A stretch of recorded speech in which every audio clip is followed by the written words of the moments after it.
Hi, and welcome to your EyecareLive training for the patient app. I am excited to show you what the experience is from the patient perspective. And I would encourage everyone to download the app. You can find it on the Google Play Store and the App Store for iOS. And download the app. You'll want to use an email address that's different from the one that you have for your EyecareLive portal account. But having an opportunity to experience it from the patient perspective is really beneficial, and it'll help you understand, what the process is and what questions a patient might want to ask regarding the app. So let's get started. I'm going to click on my icon and open up the app. And to get registered with an EyecareLive account, I would simply download the app from the Google Play Store or the App Store and sign up for my account. So to sign up, it's really, really easy. All I need is some basic demographic information. First name, last name, email address, phone number, address, date of birth, and that's it. I'm ready to get started. I can click on my account section to add additional information if I choose to. I can add my payment information, insurance card. I can add pharmacy information. I can also add some basic medical information. Family history, medical history, and lifestyle. So once I have signed up for my account, it's up to me now to choose my doctor. So I would click the tile on the bottom right to find a doctor or clinic. I'm going to search for Dr. Walters, so I'll just type in the name right here. We'll click search, and there's Dr. Walters, and I will select her as my preferred doctor. I can also search by clinic name.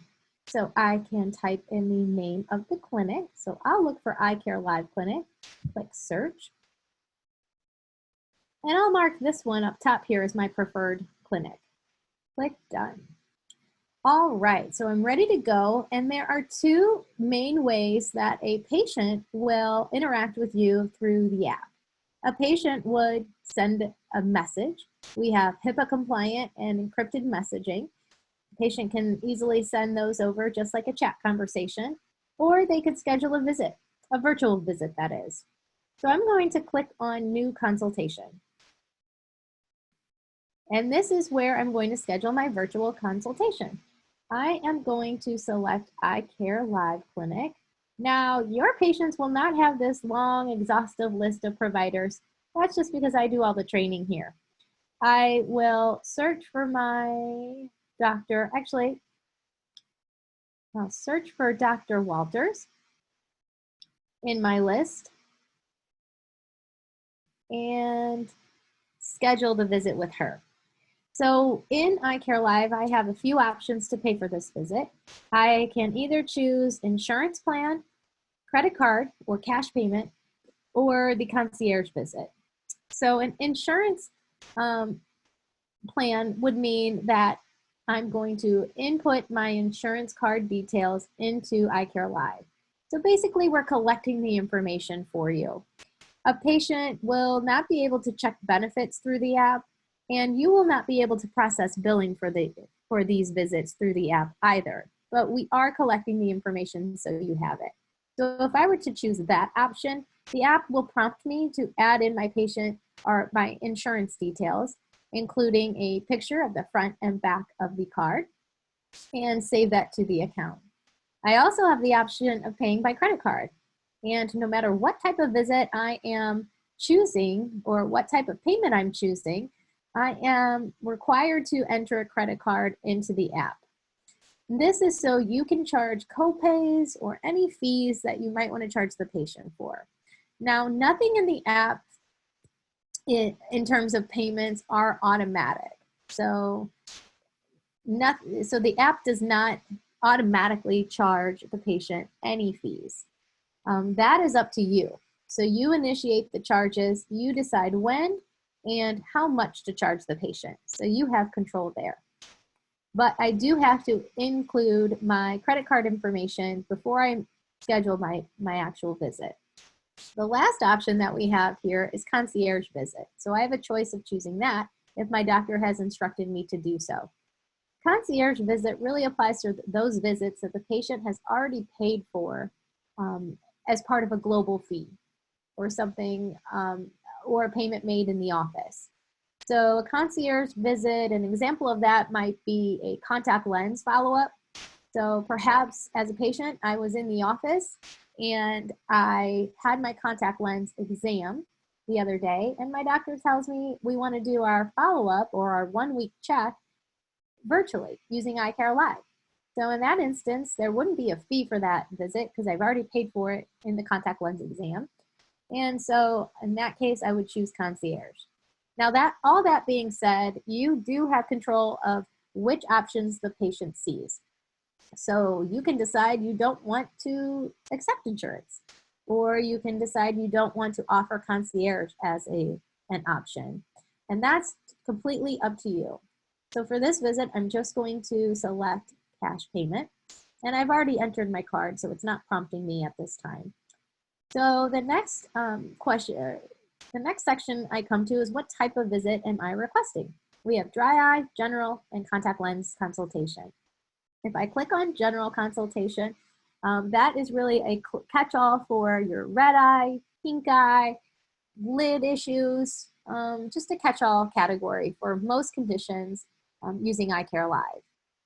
If you want to direct your patients to have a more focused exam, they can choose dry eye consultation or contact lens consultation. I'm gonna choose general consultation for this example. And I do get an alert that tells me Dr. Barbara Walters charges between $0 and $75 for a consultation. So that alert helps me set the expectation of what fees might apply to a telemedicine type visit. So anywhere between $0 and $75. So many doctors will choose to do this range, 0 to whatever you choose as your highest, rather than offering concierge as an option. I hope that makes sense, but if not, we can answer questions. All right, this next screen is where I would type in my main concern. So I'm going to type in, I have a red and goopy eye. If I don't like typing, I can record an audio message or a video message. And at this point, I can take a picture, but first let's take a peek at how that's done. We really want to encourage that patient to use the back camera of their phone. It's a higher resolution and much higher quality photo than the front selfie camera. So in order to align themselves up properly, they'll want to stand in front of the mirror, point the phone's back camera at the eye, and use the mirror to line up the photo.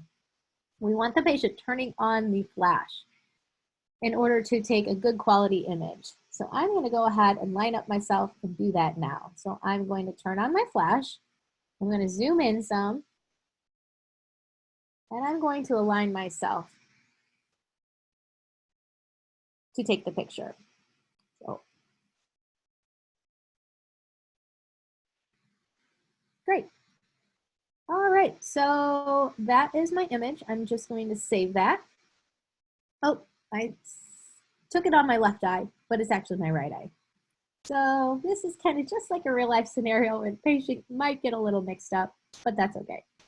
So I'm going to click on next, and that's going to take me to the next screen. And just so you know, when it comes to dry eye, general, or contact lens, this screen looks the same no matter what type of visit I select. So I am basically just typing in my concern no matter what type of visit I've selected. It takes a few extra seconds to upload that high quality, high resolution image to the chart. So we'll just wait patiently before we can go to schedule the actual visit itself.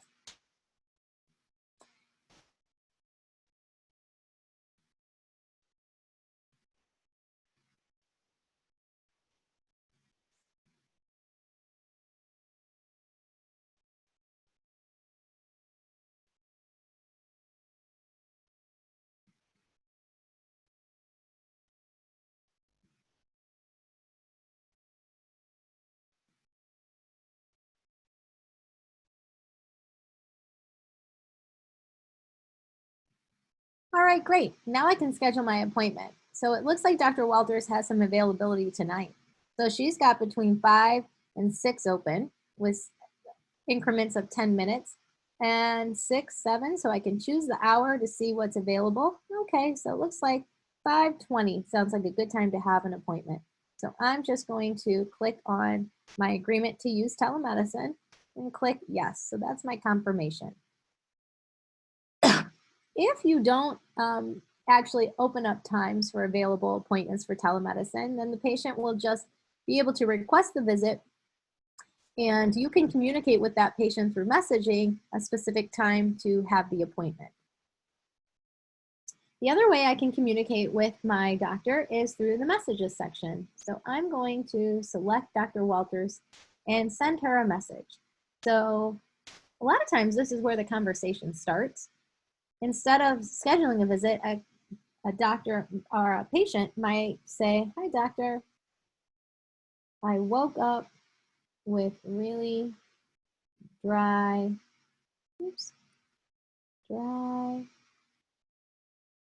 red eyes. Please help."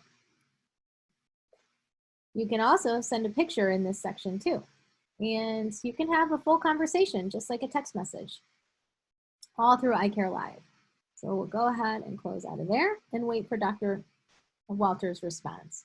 So when a doctor responds to my message, then I see that I have new messages waiting in my inbox. But after I schedule a visit, I'm prompted to take the visual acuity test. And I'm not seeing that here because I just took one earlier. So if a patient has taken that vision test within the last 24 hours, they won't be alerted to take that. But in a normal situation, a patient will be prompted to take that test with this alert up here that will launch them right into the vision test. To find it though, to show you for this example, I will click on eye test and start vision test. Now this is a two-pronged test in that I will use my computer to display the test and my app to answer and record my responses. So I am currently wearing contact lenses, as we saw in my image, and I'm going to go to this URL on my computer.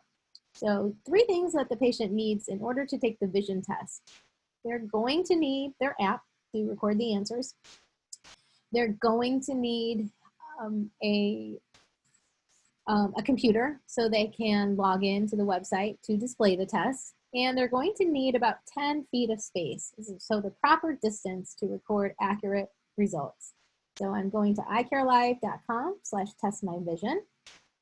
And right away, my QR code gets scanned by my app or by my phone.